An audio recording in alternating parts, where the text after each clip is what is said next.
What does this car, and these guys have in common? Stay tuned for the interesting story behind the Nash, Hudson, Rambler, Austin Metropolitan.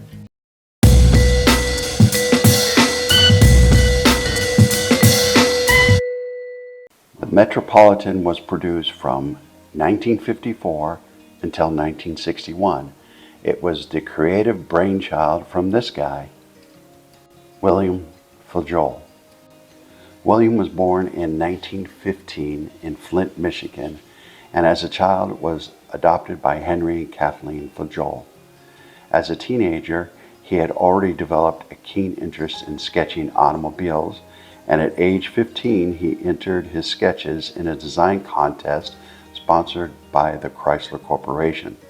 Those sketches so impressed Walter P. Chrysler that he offered William a job as soon as he graduated high school. Over the next 6 years, William was recruited by General Motors and also the Ford Motor Company. William at the Ford Motor Company was able to work on the very first design for the Lincoln Continental. In 1939, William decided to open up his own design studio to gain creative freedom. He designed a custom armored Cadillac limousine for the Shah of Iran. His firm survived the war years by going outside the realm of automobile design and did creative work designing yachts, toys, sleds, appliances, clocks, and many other gadgets. Always the forward thinker, William noticed a huge shift in the demographics of the United States after the war. American families were moving out to the suburbs away from the convenient corner markets of the cities. He saw a need for the American family to have a second car. He envisioned a smaller, economical car that was easier to handle and park as opposed to the big land yachts that were currently being produced. He presented his design ideas to the big three automakers, but they were content with the bigger is better mindset. At a conference in Detroit, William met the CEO of the Nash Calvinator Corporation, George Mason. George was interested in the idea of a small car and gave William the go-ahead to start the design of what would become the Metropolitan. Even with William having his own design studio, he was not able to have complete creative freedom as he did with this concept car called the 4Runner, F-O-R-E runner, not the number 4 runner like the Toyota.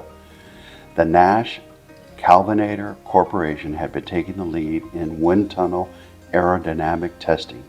This aerodynamic testing led to the odd-looking low front fenders that had become a Nash design cue. William was asked to add these design cues into the Metropolitan. Personally, I think a normal rounded front fender would have looked better, like what this builder did on this custom Metropolitan. The Nash Corporation soon realized that they were not set up to build a small car. After all, their assembly lines were building these large cars like this Ambassador. So they decided to go across the pond and enlist the help of British car manufacturer Austin. At the Austin Motor Works in Birmingham, Anglo-American cooperation has resulted in a new small car. Known as the Nash Metropolitan, it's powered by the famous A40 engine. 100% dollar earner, the Metropolitan is intended for the American market only, and already 3,000 of them are in showrooms all over the States. You may be most familiar with the Austin name from this car, the Mini. The Mini went into production in 1959, 6 years after the production started for the Metropolitan. But not only was the Metropolitan built in the Longbridge Austin factory, the complete drivetrain, including the engine and transmission, were all provided by the Austin Motor Works Company. The Metropolitan started production with the 1200cc engine from the Austin A40 Devon and was later upgraded to the Austin 1500cc engine. When Nash and Hudson merged in 1954, they wanted to sell the Metropolitan at the Hudson dealers, so they branded the Metropolitan with the Hudson logo as seen here. In 1956, the Nash and Hudson names were replaced by the brand name Rambler. To simplify things, the now emblem in the grille was replaced with the letter M for Metropolitan. Austin wanted in the game also. They soon negotiated to build a right-hand drive version of the Metropolitan to be sold in the United Kingdom. The Metropolitan was built with 4 different variants over its production run. Series 1 and 2 looked very similar from the outside. They both had the non-functional hood scoop and a large crossbar in the grille. The big difference between Series 1 and 2 was the addition of a hydraulic clutch actuator and other mechanical upgrades.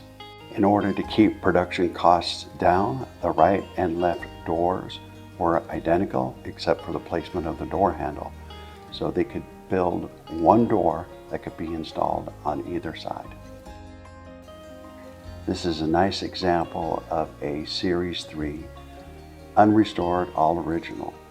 With the introduction of the Series 3, it received the new 1500cc engine, the two-tone paint, a new grille, and the non-functional hood scoop was replaced by the optional Flying Lady hood ornament.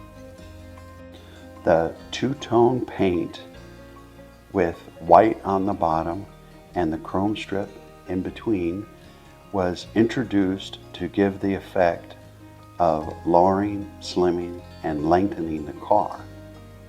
I think it did the trick. Series 1, 2, and 3 did not have access to the trunk via a trunk lid.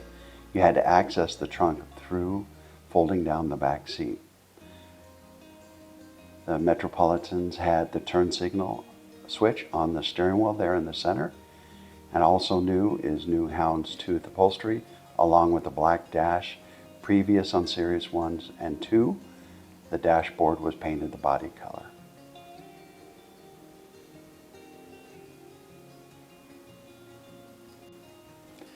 This is a nice example of a Series 4 with a few modifications. There's the 1500cc motor, the two-tone paint, beautiful blue with custom interior. There's the access through the trunk lid, but they had painted the dashboard on this one blue to match the exterior. A custom steering wheel. Series 4 introduced the wraparound one-piece glass, where Series 1, 2, and 3 had a three-piece glass. Also, you can see the trunk lid access, so you had both access from inside and through the outside of the trunk, which was a nice addition to the Series 4. I think they did a real good job on this little modification to 1961 Metropolitan. If you are looking for a easy to work on, inexpensive car, the Metropolitan may be for you. With almost 95,000 total units produced, there are still plenty of spare parts available and plenty of support. The custom ideas seem to keep rolling out, and it's a very popular car with the mid-use. Brew, call one of your munchkins! We've been spotted! Come get us! 哎，如果不要不然啊，更怪。不该喽，不该喽，不该喽Oh, subtle. Over here! Over here! Over! Here!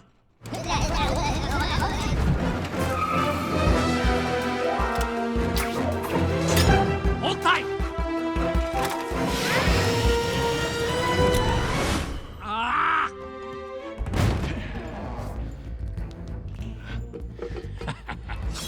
I have you now!